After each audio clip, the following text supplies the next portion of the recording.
Hello दोस्तों, पिछले video में हम लोग ने मॉड्यूल 2 स्टार्ट कर दिया था और पिछला हम लोग जो मॉड्यूल 2 कर रहे हैं उसका नाम है communication technologies for power system. मतलब क्या क्या ऐसी टेक्नोलॉजीज है जिसका यूज करके हम लोग जो है पावर सिस्टम में कम्युनिकेट कर सकते हैं, या फिर कोई भी खुद का कोई सब स्टेशन है तो उसमें कैसे इन्फॉर्मेशन डेटा एक जगह से दूसरे जगह पासेस होते हैं।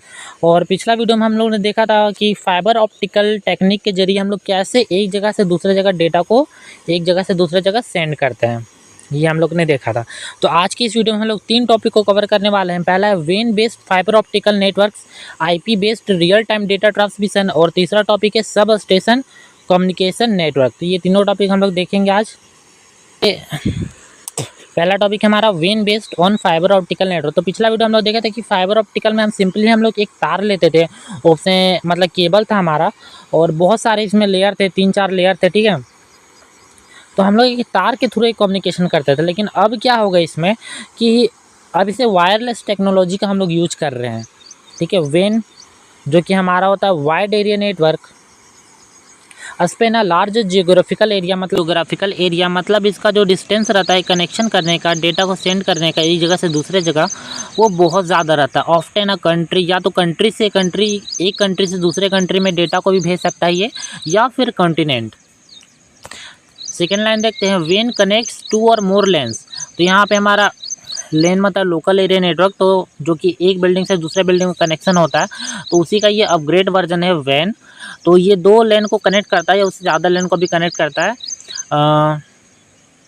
That computers eight one location can communicate the computer for away from other location. मतलब एक लोकेशन से दूसरे लोकेशन में जाता है, जो कि कंट्री टू कंट्री भी हो सकता है या कंटिनेंट भी हो सकता है। तो इन्फॉर्मेशन या डेटा एक कंप्यूटर से दूसरे कंप्यूटर हम लोग जाता है, और जो कंप्यूटर रहता है उसको हम लोग अभी होस्ट कहेंगे। It contains collections of machines, जो कि हमारा होस्ट कहलाएगा। जब मशीन रनिंग कंडीशन पर रहेगा तभी जाके हमारा इसमें डेटा जो है वो जाता है। We call these machines as host. तो कंप्यूटर को ही हम लोग मशीन्स कह रहे हैं और उसी मशीन को हम लोग होस्ट कह रहे हैं। These host are connected by communication subnets is to carry message from host to host, ठीक है। एक होस्ट रहेगा हमारा जो कि सेंडर रहेगा, एक होस्ट रहेगा हमारा वो रिसीवर रहेगा। ये हमारा सेंडर, ये हमारा रिसीवर। सेंडर से रिसीवर तो ही तो हमारा डेटा या इन्फॉर्मेशन पहुंचाना है। और जो ये हमारा सबनेट कहला रहा है, ये हमारा कुछ नहीं, ये हमारा ग्रुप ऑफ राउटर्स है, ठीक है। मतलब जितने भी हमारे होस्ट रहेंगे उसके पास एक कम्युनिकेशन सबनेट रहेगा जो कि कैरी करेगा मैसेज को from source to destination host. देखिए यहाँ पे क्या कहते हैं, the transmission line moves bits between machines. तो जो बीट्स है ये एक बाइनरी फॉर्म है, जो कि बीट्स के फॉर्म में ही हमारा जो है मैसेज उससे जाता है। और they can be made up of copper wire. तो राउटर से जो मशीन रहेगा और जो राउटर रहेगा उसके बीच का डिस्टेंस तो काफ़ी सामने रहेगा, क्योंकि मान लीजिए कोई भी इंडस्ट्री है वहाँ पे राउटर लगा हुआ है, तो वहाँ से जो है मशीन सामने होंगे, तो वहाँ पे हम लोग वायर का यूज़ करते हैं, ऑप्टिकल फाइबर का भी यूज़ कर सकते हैं वहाँ से, या फिर रेडियो लिंक्स का भी यूज़ कर सकते हैं, या फिर और भी स्विचिंग एलिमेंट लगे रहते हैं जिसका यूज करके हम लोग जो है राउटर से कंप्यूटर तक का हम लोग का इंफॉर्मेशन आता है। फिर बोलता है nowadays router is used as a switching element. तो राउटर को एक स्विचिंग एलिमेंट के तरीके यूज करते हैं। Subnet means collection of router, ठीक है। तो यहाँ पे फिगर में भी आप देख सकते हैं कि यहाँ पे बहुत सारे 5, यहाँ पे 2 2 4 2 6, यहाँ पे 6 को हमारा राउटर लगा हुआ है और इसी को हम लोग सबनेट बोल रहे हैं। तो ठीक है, एक हमारा होस्ट रहता है और दूसरा साइड होस्ट रहता है। तो यहाँ बीच में हमारा क्या रहता है, बीच में हमारा सबनेट लगा हुआ है, इधर हम लोग का सेंडर लगा हुआ है, इधर हम लोग का रिसीवर लगा हुआ है। तो यहाँ पे पहले सबनेट में आता है, सबनेट से होकर राउटर में जाता है। अब देखिए इसका क्या क्या लिमिटेशंस है। तो van is difficult for business at scout computing and other emerging technologies coverage upon the network, ठीक है। कभी कभी क्या होता है, इसका डिफ़िकल्टीज पैदा हो जाता है, जो बिजनेस लाइन है, कभी कभी नेटवर्क इशू हो जाता है, तो इसका जरिए काफ़ी ज़्यादा लॉसेस हो जाते हैं, इसीलिए इसका यूज़ में कम लेते हैं। और सबसे बड़ा इसका डिसएडवांटेज है कॉस्ट इफेक्टिव। तो इसको जब हम लोग इस सिस्टम का जब यूज करेंगे तो काफ़ी ज़्यादा पैसा खर्चा होता है, इसलिए इस सिस्टम का यूज़ हम लोग ज़्यादातर नहीं करते हैं। अब अगला टॉपिक हम लोग देखते हैं IP based real time data transmission. इसमें क्या होगा, हमारा रियल टाइम में डेटा ट्रांसमिशन होगा। आईपी मतलब internet protocol, these are widely use protocol architecture today. तो नाउ अ डेज अभी के टाइम में इस प्रोटोकॉल का काफ़ी ज़्यादा यूज हो रहा है कम्युनिकेशन करने के लिए, और ये 5 लेयर में डिफाइन होता है, ठीक है। टीसीपी, यहाँ पे टीसीपी भी बोल सकते हैं या फिर आईपी भी बोल सकते हैं, इंटरनेट प्रोटोकॉल बोल सकते हैं या फिर ट्रांसमिशन कम्युनिकेशन प्रोटोकॉल भी बोल सकते हैं। 5 लेयर में ये डिफाइन होता है। पहला हमारा physical layer, network access layer, internet layer, transport layer and application layer. और ये जो पाँचों लेयर आते हैं ये हमारे किस में आते हैं, ओएसआई मॉडल में, ठीक है। अभी क्या होता है ओएसआई मॉडल वो मैं आगे जाकर आपको बताऊंगा। तो ये जो पाँचों लेयर रहते हैं ये हमारा किस में आते हैं, ओएसआई लेयर में काम करते हैं।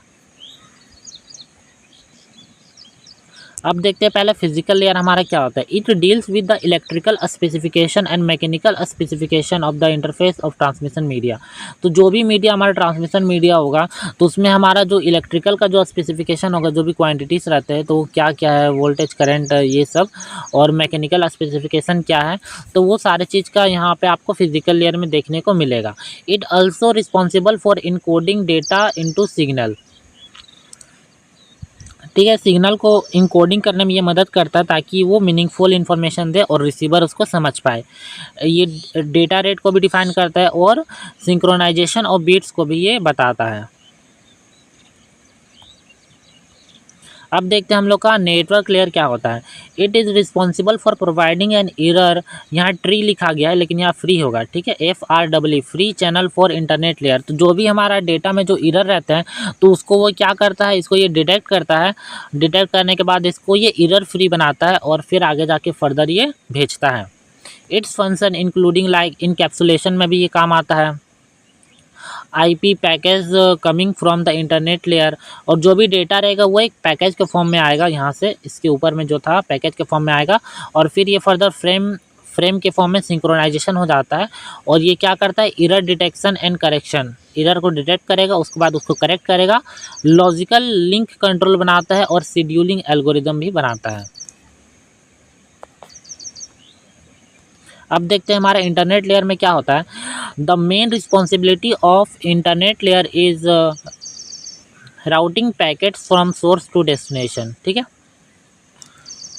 तो जो भी हमारा डेटा आएगा आप वो पैकेज के फॉर्म में आ रहा है, डेटा पैकेट्स के फॉर्म में आ रहा है और वो कहाँ से कहाँ जाएगा, सोर्स टू डेस्टिनेशन में ये भेजने का काम करेगा इंटरनेट लेयर में। The internet layer uses a identifier called IP address to identify the devices connected to network.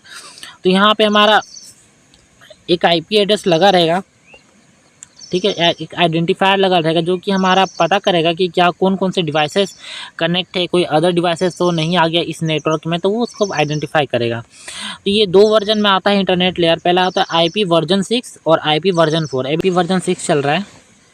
और अब हम आते हैं नेटवर्क लेयर में। नेटवर्क लेयर हो गया। अब आते हैं हम लोग ट्रांसपोर्ट लेयर में। इसमें क्या होता है, it is responsible by transmission control protocol. और इसमें क्या होता है, it's create a virtual circuit, ये एक सर्किट बनाता है source to destination and it's responsible for sending all datagrams generated by source. तो जो भी डेटा हमारा सोर्स जनरेट करता है, जो भी डेटा हम लोग को भेजना है सोर्स टू डेस्टिनेशन, तो उसके बीच में ये एक सर्किट तैयार करता है ताकि एक हमारा सर्किट बना रहे और वो कम्प्लीटली काम करता रहे। अब आते हैं हम लोग एप्लीकेशन लेयर पे। एप्लीकेशन लेयर क्या आता है, एप्लीकेशन लेयर इन TCP या IP is combination of session, ये सेशन का कॉम्बिनेशन होता है, प्रेजेंटेशन एंड एप्लीकेशन लेयर, ये 3 चीज़ों का कॉम्बिनेशन होता है, session, presentation and application of OSI model. तो अभी हम लोग जो बात करते हैं जो 5 हमारा है, तो ये सब किस में आता है, हमारा OSI मॉडल में इसका काम यूजेस होता है इसका। Some of the protocol associated with application layer, तो कुछ प्रोटोकॉल OSI मॉडल में हम लोग का यूज होता है। तो यहाँ पे देख सकते हैं अगर आपको कोई पूछे IP बेस्ड, तो ये हमारा 5 चीज़ों में डिफाइन होता है, application, transport, internet, network access और फिजिकल लेयर। तो 5 लेयर में डिफाइन होता है। अब आगे हम लोग देखते हैं OSI मॉडल। तो OSI मॉडल हमारा क्या होता है, OSI model stands for open system interconnection. It has developed by standards organization के जरा ये डेवलप किया गया था, OSI international organization for standardization, in year 1984 में इसका डेवलपमेंट हुआ था। It has 7 layer architecture where is layer having a specific function. Functionality. तो ये 7 लेयर में ये डिफाइन होता है और सभी लेयर का जो है एक अपना खुद का फंक्शन होता है। तो देखते क्या है वो। तो यहाँ पे देख सकते हैं, यहाँ पे हमारा सेंडर है, यहाँ पे हम लोग का रिसीवर है। तो सेंडर से रिसीवर तक डेटा ट्रांसमिट करने के बीच में क्या क्या यहाँ पे हो रहा है OSI मॉडल में। सबसे पहले यहाँ पे आता है एप्लीकेशन। सेंडर से डेटा भेजा, एप्लीकेशन लेयर के पास गया, फिर उसको प्रेजेंट किया जाता है, उसके बाद सेशन तैयार होता है, उसके बाद ट्रांसपोर्टेशन होता है, उसके बाद नेटवर्क लेयर में आता है, उसके बाद डेटा लिंक करता है, उसके बाद फिजिकल लेयर में आता है, फिर हमारा फिजिकल लिंक में आएगा, फिर डेटा लिंक होगा, फिर नेटवर्क में जाएगा, फिर ट्रांसपोर्ट में जाएगा, फिर सेशन में जाएगा, फिर प्रेजेंटेशन में आएगा, फिर एप्लीकेशन में आएगा, तब जाके हमारा रिसीवर के पास पहुंचता है। तो इतना सारा प्रोसेस होने के बाद हमारा रिसीवर के पास डेटा पहुंचता है। अब ये सारे क्या है इसके बारे में अभी हम लोग जानते हैं। सबसे पहले आता है प्रेजेंटेशन, क्योंकि एप्लीकेशन लेयर में हम लोग तो जान ही चुके हैं, मैंने आपको बता ही दिया। प्रेजेंटेशन में क्या होता है, in this we send the data at meaningful format. इसमें क्या होता है, जो भी डेटा रहता है उसको एक मीनिंगफुल फॉर्मेट में इनकोडिंग करते हैं ताकि जो रिसीवर है उस डेटा को समझ पाए। It is also provide security, ये सिक्योरिटी भी प्रोवाइड करता है ताकि कोई भी बाहर का नेटवर्क कनेक्ट ना हो सके इसमें। It reduces the data size, इसमें जो डेटा साइज रहता है उसको कम कर देते हैं। KB है तो उसको और भी ज़्यादा बिट्स के फॉर्म में चेंज कर देते हैं ताकि हमारा फास्ट ऑपरेशन हो। जितना कम में रहेगा उतना जल्दी जल्दी ये ऑपरेशन होगा। अब देखते हैं हमारा सेशन में क्या होता है। It has simple works, it create a session between sender and receiver until the data will not send. जब तक डेटा कम्प्लीटली सेंड ना हो जाता ये एक सेशन तैयार करता है सेंडर और रिसीवर के बीच। अब देखते हैं ट्रांसपोर्ट लेयर में क्या होता है। In which data is divided in form of segment. तो यहाँ पे डेटा जो रहेगा वो सेगमेंट के फॉर्म में छोटे छोटे पार्ट में जो है वो डिवाइड हो जाएगा, ठीक है। TCP प्रोटोकॉल, और इसमें एक TCP प्रोटोकॉल काम करता है। इसमें हम लोग देखते हैं we can identify the data is receive और नॉट एट द रिसीवर। तो इसमें पता चलता है इस प्रोटोकॉल से कि डेटा हमारा जो है वो रिसीवर तक पहुंचा कि नहीं पहुंचा। अब देखते हैं हम लोग का नेटवर्क लेयर में। It stores the IP address of both sender and receiver. तो सेंडर और रिसीवर का जो है IP एड्रेस को ये स्टोर करके रखता है ताकि कोई बाहरी नेटवर्क इस पर कनेक्ट ना हो सके या फिर कोई अटैक या वायरस वगैरह ना आ सके, या फिर उसका हमारा इन्फॉर्मेशन जानना हो कि अभी डेटा कहाँ तक पहुँचा तो इसके ज़रिए पता चलता है। In which data is transferred in form of packets. तो इसमें हमारा जो डेटा रहता है वो एक पैकेट्स के फॉर्म में आता है। अब देखते हैं डेटा लिंक। यहाँ पे क्या होता है, now the data comes in form of frame. अब जो डेटा है वो फ्रेम के फॉर्म में आ जाता है, मतलब एक सीधी एक फ्रेम में जो डेटा पैकेट्स के फॉर्म में था वो क्या आ गया हमारा एक फ्रेम के फॉर्म में आ गया। यहाँ पे लाइन में रहेगा सब। उसके बाद इसमें और क्या होता है, इफ़ एनी फाइंड, अगर कोई इसमें एरर पाया जाता है तो उसको एरर फ्री बना दिया जाता है, उसमें एरर को हटा दिया जाता है। It also maintain the physical addressing. तो देखा आपने जो 5 लेयर था वही लेयर सब इसमें यूज हो रहा है 7 लेयर में, और ये कम्प्लीटली आपका यही होता है OSI मॉडल में ही आपका होता है। It also maintains the physical addressing, ये फिजिकल एड्रेसिंग को भी मेंटेन करके रखता है। अब देखते हैं हमारा लास्ट टॉपिक है, वो है हमारा sub station communication network. Sub station जो होते हैं हमारे, हम लोग जानते हैं कि जनरेटिंग स्टेशन से सबसे पहला हमारा आता है पावर ग्रिड में आता है, ठीक है। उसके बाद हमारा फिर सब स्टेशन में आते हैं पावर। तो उसमें सब स्टेशन में हमारा किस प्रकार से कम्युनिकेशन होता है। सब स्टेशन में हमारा एक कंट्रोल रूम होता है, कंट्रोल रूम। उसमें हमारा सारा जो भी हमारा ट्रांसफार्मर है, CT-PT रहता है, तो सारा चीज़ का जो कंट्रोल है वो वहीं से होता है। सारा चीज़ का जो मॉनिटरिंग होता है, सारा चीज़ को जो देखा जाता है वो वहीं से हम लोग देखते हैं, ठीक है। बहुत सारे, मतलब आप कभी गए होंगे तो देखे होंगे, वहाँ पे गोदरेज के फॉर्म में बने रहते हैं, गोदरेज रहता है बहुत सारा, ठीक है। बहुत सारा बगल वाला गोदरेज रहता है, यहाँ पे आपका बहुत सारा कंट्रोल पैनल सब लगा रहता है। कभी जाइएगा तो देखिएगा। तो इसमें क्या होता है हमारा uh substation communication network is a critical component of modern power system. तो कोई मॉडर्न पावर सिस्टम का ये क्रिटिकल कंपोनेंट होता है, इसके बिना जो है काम जो रहेगा वो अधूरा हो जाएगा। It enables the data exchange, data को एक्सचेंज करने में, मॉनिटरिंग करने में, protection and controls between various devices with in a sub station. Sub station में जो भी डिवाइसेस हैं तो उनके बीच का जो भी प्रोटेक्शन होता है, उनका मॉनिटरिंग करना, तो वो किसके जरिए होता है? कम्युनिकेशन नेटवर्क के जरिए ही होता है। अगर कम्युनिकेशन नेटवर्क नहीं रहेगा तो ये सारी चीज़ नहीं हो पाएंगे with in a substation and between sub station, या फिर एक सब स्टेशन से दूसरे सब स्टेशन में वहाँ का डेटा यहाँ भेजना हो तो वो किस तरीके से होता है वो पता चलता है। तो एक सब स्टेशन से दूसरे सब स्टेशन में या डेटा को भेजना हो तो वो इसके द्वारा ही होता है। कम्युनिकेशन नहीं रहेगा, ठीक है, कोई तरीका नहीं रहेगा कम्युनिकेट करने का, तो कैसे हम लोग भेज सकते हैं? और कंट्रोल सेंटर से भी हम लोग भेज सकते हैं। तो ये जो कम्युनिकेशन होगा वो डिजिटल फॉर्म में होता है। It is digital communication infrastructure use to connect intelligence. और यहाँ पे क्या क्या रहता है कम्युनिकेशन नेटवर्क में? हमारा इंटेलिजेंट इलेक्ट्रॉनिक डिवाइसेस का यूज़ होता है, IED, और रिमोट टर्मिनल यूनिट का यूज़ होता है, RTU जिसको बोलते हैं। प्रोटेक्शन रिले रहता है। स्काडा सिस्टम का यूज करते हैं हम लोग। स्काडा सिस्टम बहुत ही इंपॉर्टेंट टॉपिक है, उसके बारे में अभी हम जस्ट जानेंगे। एंड कंट्रोल सेंटर्स में तो ये सारे 4-5 चीज़ से ही हमारा कम्युनिकेशन नेटवर्क तैयार होता है। सबसे पहले देखते हैं IED हमारा क्या काम होता है। इट्स फंक्शन ऑटोमेटिक मॉनिटरिंग करना, control and protection and control, ठीक है। जो भी कंट्रोल होता है, मॉनिटरिंग होता है, प्रोटेक्शन होता है, वो इसका यूज होता है, इस डिवाइसेस का यूज होता है।